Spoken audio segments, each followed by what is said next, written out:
Di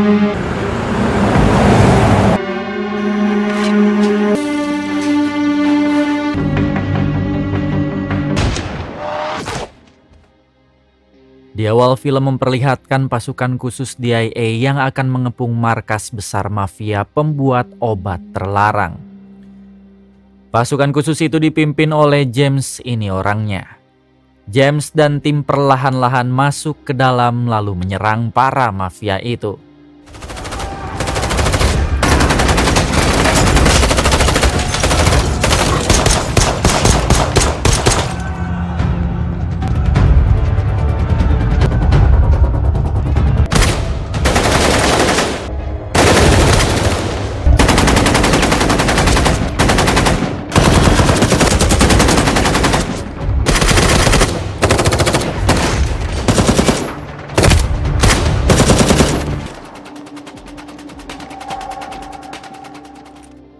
Satu persatu anak buah para mafia itu berhasil James habisi.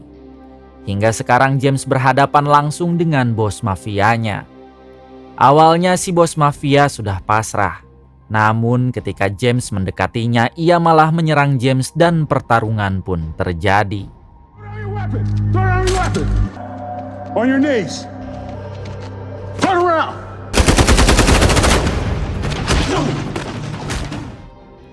Dengan mudah James mengalahkan bos mafia itu, namun ketika James akan menghabisinya, rekan James melerainya karena mereka membutuhkan bos mafia ini dalam keadaan hidup. Gotta check this out. Setelah itu James mendekati pintu gudang yang terlihat mencurigakan. Namun saat James membukanya, ternyata ada 3 orang sandera yang sudah tewas akibat tertembak oleh James saat pertempuran tadi. Terlihat James sangat syok karena ia baru saja menghabisi 3 orang yang tak bersalah. Keesokan harinya James yang mengalami trauma atas kejadian kemarin, ia memutuskan pulang ke kampung halamannya untuk menenangkan diri atas trauma yang dialaminya saat ini.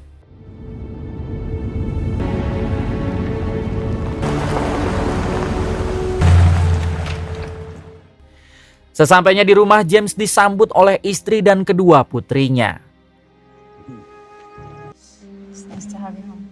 Malam harinya ketika sedang makan, James teringat kembali bayangan ketiga sandera yang tak sengaja ia tembak.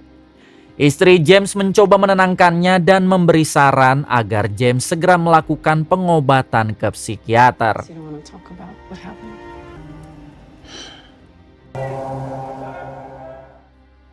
Adegan berpindah ke dalam penjara. Kita diperlihatkan seorang tahanan bernama Johnny yang hari ini akan bebas. Johnny yang sedang duduk santai, tiba-tiba ia diserang oleh 3 napi lain yang tidak menyukainya. Dengan mudah terlihat Johnny melumpuhkan ketiga napi itu. Diberitahu kalau Johnny dipenjara akibat kasus perampokan bank 15 tahun yang lalu. Dan sekarang adalah hari kebebasannya setelah 15 tahun ia mendekam di penjara ini. Tak lama setelah itu, kepala penjara memanggilnya untuk memberikan surat kebebasan Johnny. Sebelum menandatangani surat kebebasannya, kepala penjara mengingatkan Johnny agar ia bisa hidup lebih baik lagi.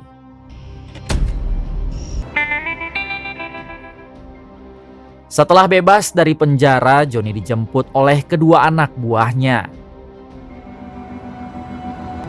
Been a long time. Johnny's back. I've heard what you two have been doing. Saat di perjalanan, Johnny meminta agar terlebih dahulu mendatangi suatu rumah terpencil yang ternyata rumah itu adalah rumah James. Kemudian Johnny mengatakan kalau dulu setelah ia merampok bank, ia menyimpan semua uang hasil rampokannya di dalam rumah ini karena dulu rumah ini masih kosong.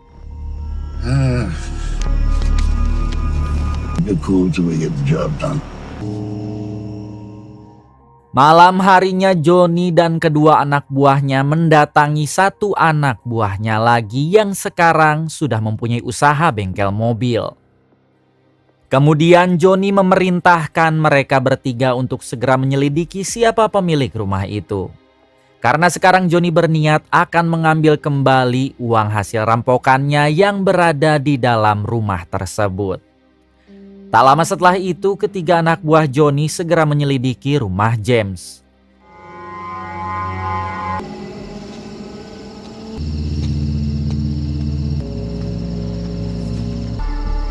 Four of them. I'm gonna wait until they're gone. Johnny wants it quiet.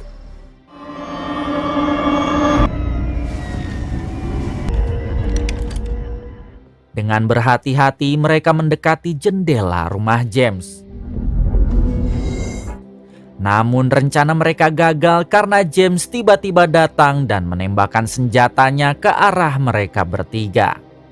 Yang padahal saat ini James hanya sedang mengigo dari tidurnya. Mendengar suara tembakan, istri James segera bangun lalu mengambil senjata James. Sedangkan ketiga anak buah Johnny berhasil melarikan diri.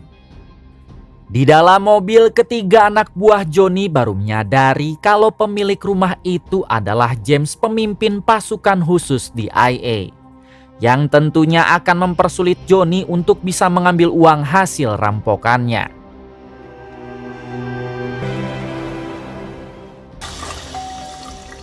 Pagi harinya James mengundang sahabatnya yang bernama Sebastian untuk ngopi di rumahnya. Di sini James menceritakan tentang trauma yang dialaminya kepada Sebastian. Kemudian Sebastian memberikan solusi agar James segera menghubungi psikiater yang cukup terkenal namun lokasinya berada di luar kota. Adegan berpindah ke Johnny yang sedang dihubungi oleh anak buahnya. Di sini Johnny mendapatkan kabar kalau ternyata pemilik rumah itu adalah James, pemimpin pasukan khusus DIA yang tentunya akan menyulitkan mereka untuk mengambil uang yang berada di rumahnya. Mendengar hal tersebut, Johnny meminta kepada anak buahnya agar terus memantau James sementara Johnny akan memikirkan cara lain. You take care of that, I gotta run. All right. Malam harinya Johnny mendatangi sheriff korup yang berada di kota ini. Johnny meminta bantuan si sheriff untuk menangkap James 1 hari saja, karena ia akan masuk ke rumah James untuk mengambil semua uang hasil rampokannya. Johnny juga berjanji akan memberikan 10% dari semua uang itu jika sheriff bersedia membantunya. Sheriff yang mata duitan, ia pun menyetujui permintaan Johnny. Keesokan harinya terlihat James sedang konsul dengan dokter psikiater yang Sebastian sarankan melalui panggilan video. Kemudian dokter itu mengatakan kalau lebih baik James datang saja ke tempatnya agar bisa langsung melakukan pengobatan. Tak lama setelah itu tiba-tiba anak buah si sheriff datang untuk membawa James ke kantornya. Sesampainya di kantor polisi, si sheriff memberikan surat penahanan palsu kepada James yang seolah-olah diperintah oleh atasannya. Namun James yang bukanlah orang sembarangan, ia menolak karena dalam surat itu tidak ada tanda tangan dari Menteri Pertahanan. Kemudian James mengatakan kepada si sheriff untuk tidak bermacam-macam dengannya. Yeah, he just left. Setelah pulang dari kantor polisi, James segera bersiap-siap karena ia dan sang istri akan berangkat keluar kota untuk mendatangi dokter psikiater yang disarankan Sebastian. Kemudian dari kejauhan terlihat ketiga anak buah Johnny yang sedang mengawasi James. Melihat James pergi, ketiga anak buah Johnny terlihat senang karena malam ini juga mereka bisa melakukan aksinya. Oh, let's go.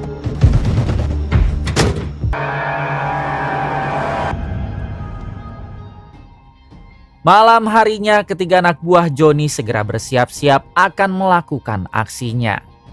Namun sesampainya di rumah James, ternyata putri bungsu James yang bernama April mengadakan pesta bersama teman-temannya.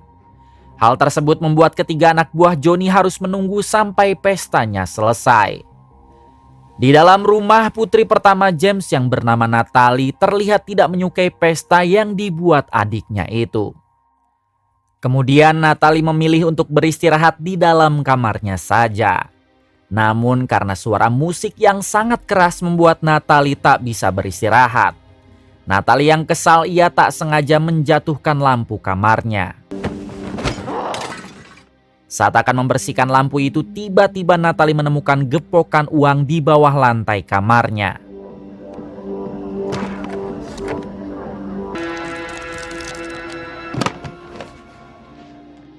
Natalie yang panik saat itu juga ia segera menghubungi Sebastian untuk memberitahu hal tersebut. So you weren't expecting me? Can I show you something?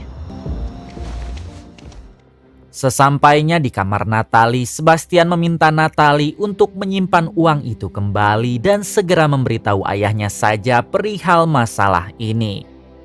Sedangkan di luar, ketiga anak buah Johnny yang kesal karena pestanya tak juga berakhir, mereka memutuskan untuk masuk saat ini juga. It's time.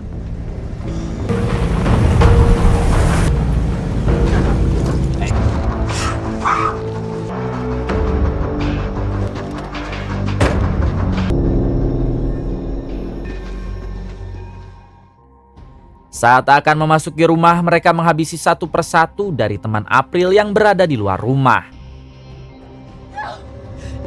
It's the dust. You here for the party? Kemudian mereka bertiga segera masuk lalu menghabisi kembali teman April dan menyandra Sebastian serta April.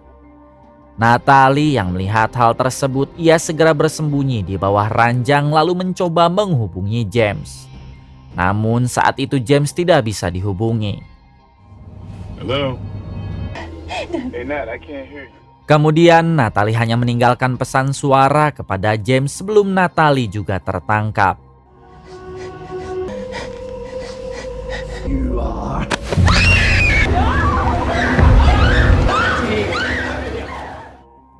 Setelah berhasil menyandra dan menghabisi semua orang yang ada di rumah James, mereka bertiga segera berpencar untuk mencari uang hasil rampokannya.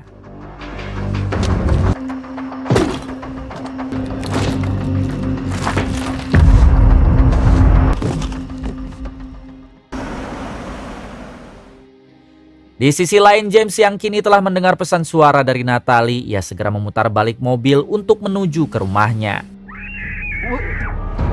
Stop the car, let me drive. We need to call the cops. Di dalam rumah Sebastian yang sedang disandra, ia berhasil melepaskan tali yang mengikat tangannya, lalu menghabisi satu anak buah Johnny.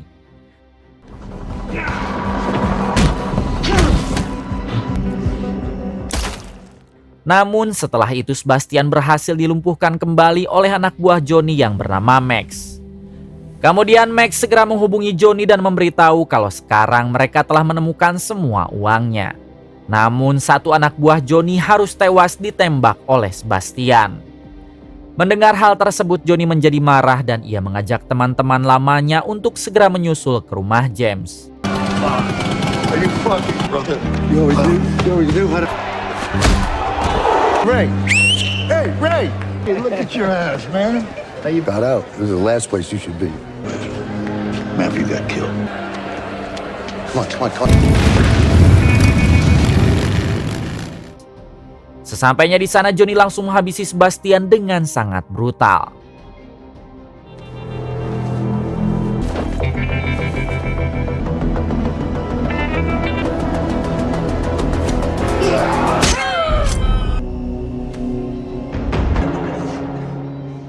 Kemudian Johnny mengambil ponsel Sebastian lalu menghubungi James.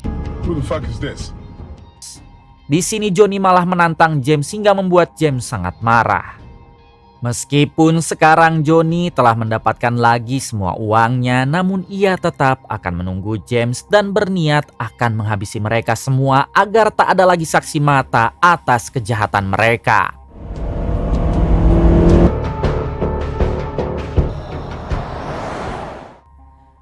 Berpindah ke James yang sekarang sudah sampai di depan rumahnya. James meminta istrinya untuk menunggu saja di dalam mobil. Sedangkan dirinya akan segera menghabisi satu persatu anak buah Johnny yang berjaga di luar. Dengan mudah James menghabisi semua anak buah Johnny yang berada di luar.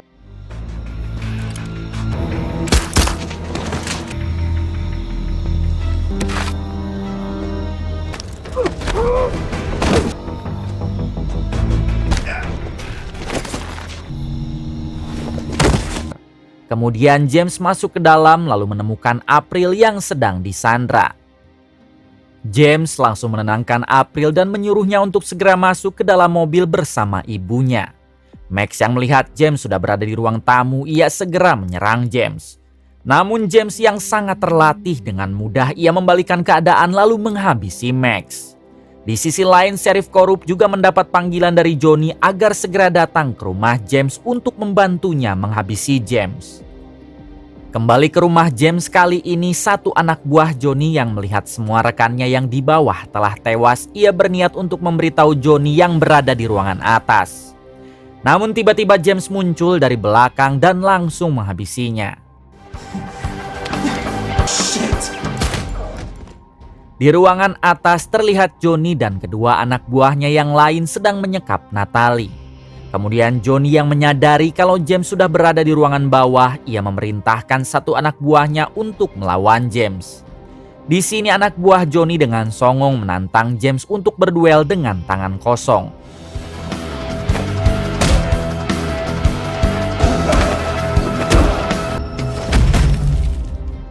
Namun pada akhirnya James dengan mudah mampu menghabisi orang itu.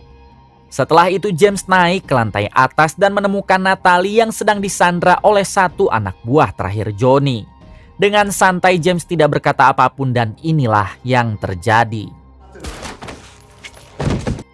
Di sini James segera menyuruh Natalie untuk menyusul ke dalam mobil karena di sana sudah ada April dan si ibu. James berteriak memanggil Johnny karena sekarang hanya tinggal mereka berdua saja. Kemudian James berhasil mengelabui Johnny dengan menggunakan jasad temannya yang membuat Johnny kehabisan peluru. James yang merasa tidak seimbang, ia membuang pistolnya lalu menantang Johnny untuk berduel dengan tangan kosong. Di tengah pertarungan terlihat James yang sangat mendominasi.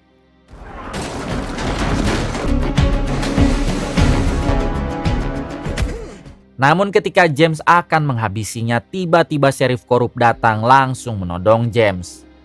Di sini Johnny memerintah si Sheriff agar segera menembak James dan setelah itu Johnny akan menaikkan jatah si Sheriff dari hasil rampokannya menjadi 20%. Namun James yang tak kalah pintar, ia mengatakan kalau Sheriff sampai menghabisinya ia hanya akan mendapat bagian 20%. Akan tetapi jika ia menghabisi Johnny, maka James akan membagi rata semua uangnya, ditambah lagi si Sheriff akan naik jabatan. Karena telah memberantas para perampok yang akan merampok rumah anggota DIA. Mendengar hal tersebut, Sheriff yang mata duitan dan gila hormat langsung menghabisi Johnny. Namun setelah itu tiba-tiba istri James muncul dan langsung menghabisi si Sheriff. Yang artinya sekarang semua uang itu menjadi milik James dan keluarganya. Tak lama kemudian para polisi dan ambulan datang untuk mengevakuasi seluruh korban yang berada di rumah James. Kemudian film pun tamat. Terima kasih.